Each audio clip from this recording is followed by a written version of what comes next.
The 5th of October 1942, 0430 hours.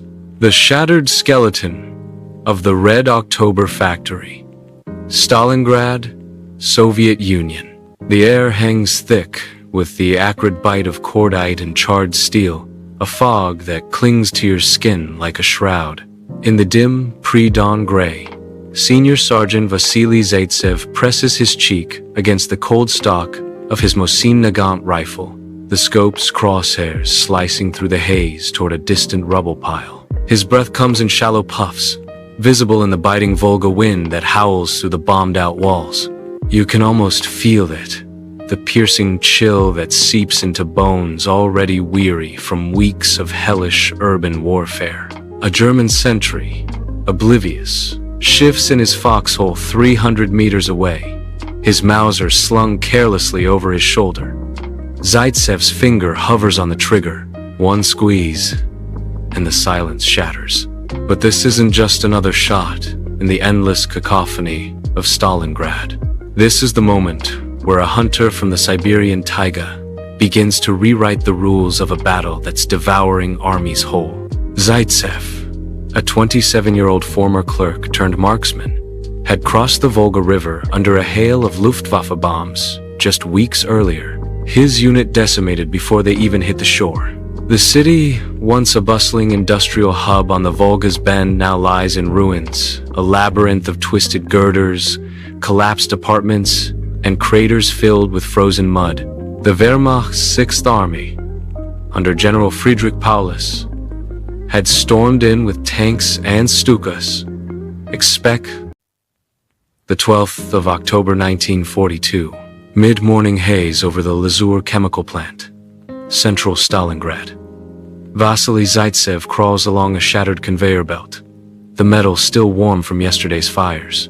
Below him, in the plant's half-collapsed basement, a dozen young soldiers sit cross-legged on ammunition crates, eyes fixed on their instructor. Zaitsev's voice is low, steady, carrying the calm authority of a man who has already stared death down and found it wanting. Movement kills you faster than bullets, he tells them. A German machine gunner sprays 1,000 rounds and misses everything. One sniper fires once and the war changes. You can picture it. These boys, some barely 18, faces smeared with soot and fear, leaning forward as Zaitsev demonstrates camouflage. He drapes a strip of rubble-stained cloth over his shoulders, smears ash across his cheeks, and within seconds vanishes against the broken wall behind him. A collective intake of breath. Magic. In a city where hope is rationed. The idea had crystallized after that night patrol kill. Zaitsev approached his battalion commander, Major Batyuk, of the 284th Rifle Division, with a simple proposal. Let him train snipers, not just marksmen, but hunters. Men who could turn Stalingrad's endless ruins into a deadly maze, where every shadow might hide a Soviet scope. Batyuk, a tough Siberian like Zaitsev himself, listened for 30 seconds and nodded. Do it. We need ghosts more than heroes. Word spread quickly through the 62nd Armies. The 10th of November 1942. Dusk settles over the ruins of the Dzerzhinsky tractor factory, Stalingrad's northern sector. Snow flurries dance in the biting wind, blanketing the twisted wreckage in a deceptive white veil. Vasily Zaitsev huddles in a makeshift nest atop a crumpled silo, his breath fogging the scope as he scans the German lines 500 meters distant. Kulikov lies beside him, binoculars sweeping methodically. Nothing yet, comrade, the spotter murmurs. But Zaitsev feels it a prickle at the nape of his neck, like the stare of a rival wolf across the taiga. The rumors had solidified into fact days earlier.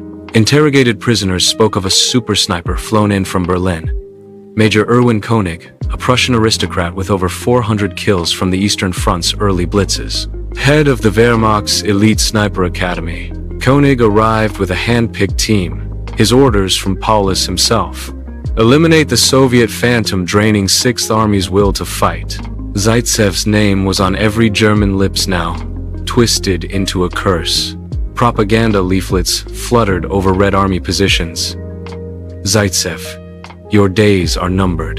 The master hunter comes for you. Zaitsev dismissed it at first. Let him come, he told his students during a hurried lesson in a bombed-out warehouse. A duel isn't about the rifle. It's about the mind. But the kills shifted. Soviet snipers began falling. One with a bullet through his scope lens. Another mid-crawl across a sewer grate. Precise, patient shots. No waste.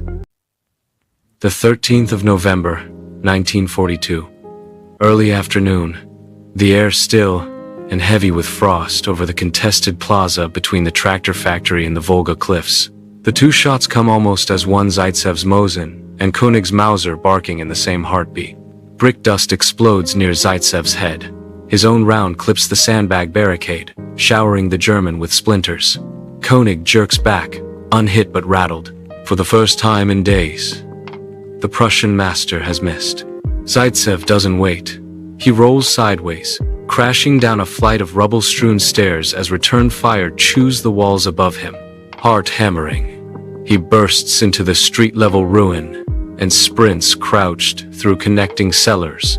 Emerging 2 blocks west, Kulikov and Chernova cover his retreat with harassing fire, their shots forcing German infantry to keep heads down. Back in Soviet lines by dusk, Zaitsev's hands shake not from fear, but from the electric realization. Koenig is mortal. He bled patience today. The near miss has cost the German his perfect calm. That night, in a candlelit dugout beneath a collapsed department store, Zaitsev gathers his inner circle: Kulikov, Chernova, Chekhov, Shaikin. A captured German map spreads across an ammunition box. He marks Koenig's confirmed positions over the last 4 days. The chimney, the telegraph pole vantage, the 3rd floor apartment, all radiate from one central point, a half-destroyed sheet metal workshop overlooking the plaza like a predator's blind. He's nested there. The 2nd of February 1943, 1,600 hours. The frozen banks of the Volga, Stalingrad's western edge. A thin column of gray-uniformed men shuffles forward through knee-deep snow, heads bowed, hands raised. Some still wear the tattered remnants of Feldgrau greatcoats. Most are wrapped in looted Soviet blankets and rags.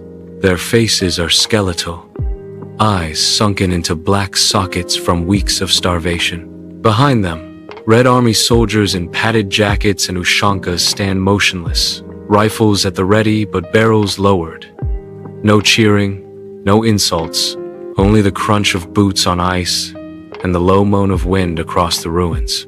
General Friedrich Paulus, commander of the once invincible 6th Army, has just signed the instrument of surrender in the basement of the Univermag department store. 91,000 German soldiers remain alive to be taken prisoner.